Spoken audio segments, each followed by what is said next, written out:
Welcome everybody. Today we are joined by Alex Jerome, the helmet product manager for Specialized Bikes. And we are down in Santa Cruz, California. Just got done with would you rate that as a really fun ride? Medium fun? Really fun. I'd say it was really fun. I'd put it really up there for sure. Yes, most definitely. Steep, loose, dry, a lot of dust. Summer conditions in February. It's crazy. But we were out here to test the new helmet from Specialized. Gosh, is this one mine? Did I already get a scratch on that thing? That's you. I don't even know what I did. Luckily I didn't hit the ground, but.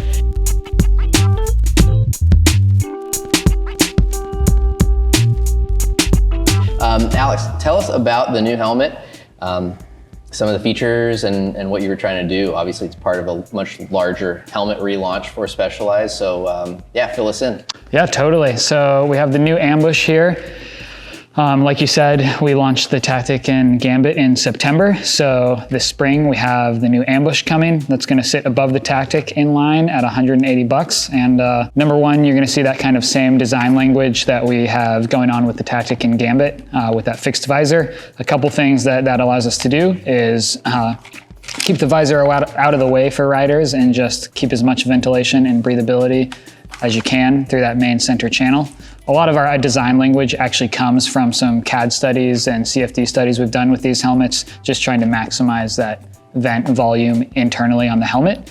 The other reason we have that fixed visor, which is super crucial for us, is maintaining a really nice place for eyewear integration where people need to store sunglasses while they're on the trail. So you have the same kind of geometry and vent shape that you see on the Tactic that you guys have already reviewed, but we've kind of upped the feature set on that and just made it a little bit more refined. So as you experienced on our ride today, we actually have rubber flappers in each one of those vents, and that rubber flapper pushes outboard. So not only does it keep your glasses in there and rattle free and not coming loose in your helmet, it also keeps some of that pressure off the side of your temples, which is really nice on those longer rides.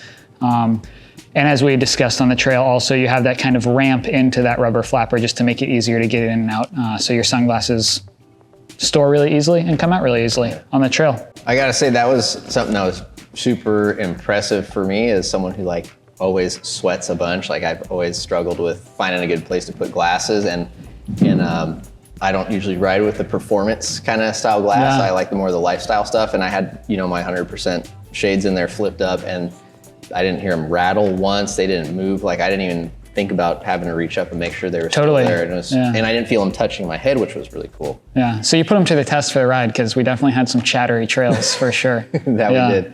Awesome, and I guess what would be one of the elements that you're most proud about this helmet? Yeah, I think one thing for us that we do pretty well is we have really nice low coverage in the rear, and part of that is due to our integrated fit system. So that integrated fit system not only allows us to bring that EPS and PC down a little bit more in the rear of the helmet, it also allows us to have that adjustable occipital base in there, which is super crucial, especially with eyewear becoming larger and larger nowadays, with lenses becoming larger. So you can adjust that occipital base, and really what that is doing is changing the brow where it sits on your forehead, whether it's up or down. So if you're using goggles one day, maybe you adjust it quickly to bring it up a little bit if your goggles are pretty big, so you're not really clunking into them. And if you go back to your glasses, or if you get a new pair of glasses and you want it to sit a little flusher, you can always pull it down and bring that brow down a little bit. So a lot of adjustability. We also have the adjustable tri-fixes on this one, so you can set that to whatever works for yourself.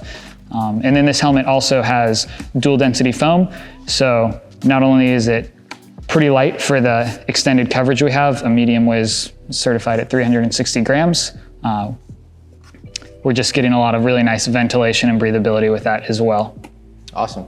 So obviously the eyewear integration is a really nice feature. It is a major bonus, but the main reason we wear helmets, right, is to keep us safe, and rotational impact management is something that a lot of people are talking about. What are you guys employing in this helmet? Yeah, so we have MIPS in our whole line. In the Tactic that came in September, we have a MIPS C solution. Something you see on a lot of different helmet brands. On the Ambush, we have the MIPS SL solution. So the same sort of technology that we have in the Gambit that launched in September as well. So that does away with that kind of plastic low friction layer. So as you saw on the ride today, it's built into the pad kit. So that's just gonna give you a little bit more, even a little bit more breathability and ventilation versus having that plastic shell in there also. So you do away with that. You lose a couple grams in weight and then you gain a little bit of breathability as well. And with that MIPS SL and the dual density, this is also a 5-star VT rating as well with this helmet.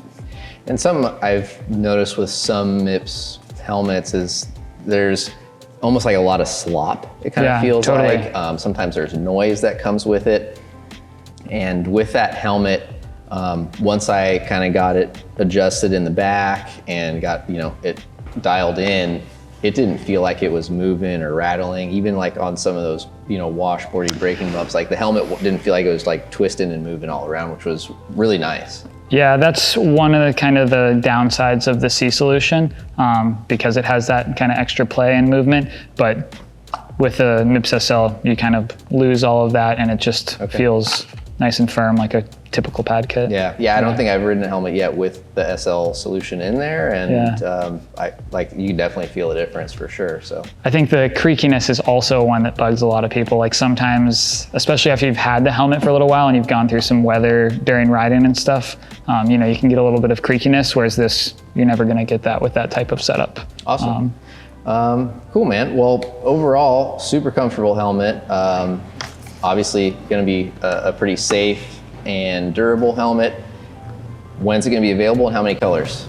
Yeah, so this one's gonna come in 6 colors and it'll be available on March 8th. So we're like a month out. That's it? Yeah, so you have a month to get in it and ride some more. Okay. Any patterns or just gonna be single color helmets? You'll have to wait and see. Oh my gosh, the suspense, killing me.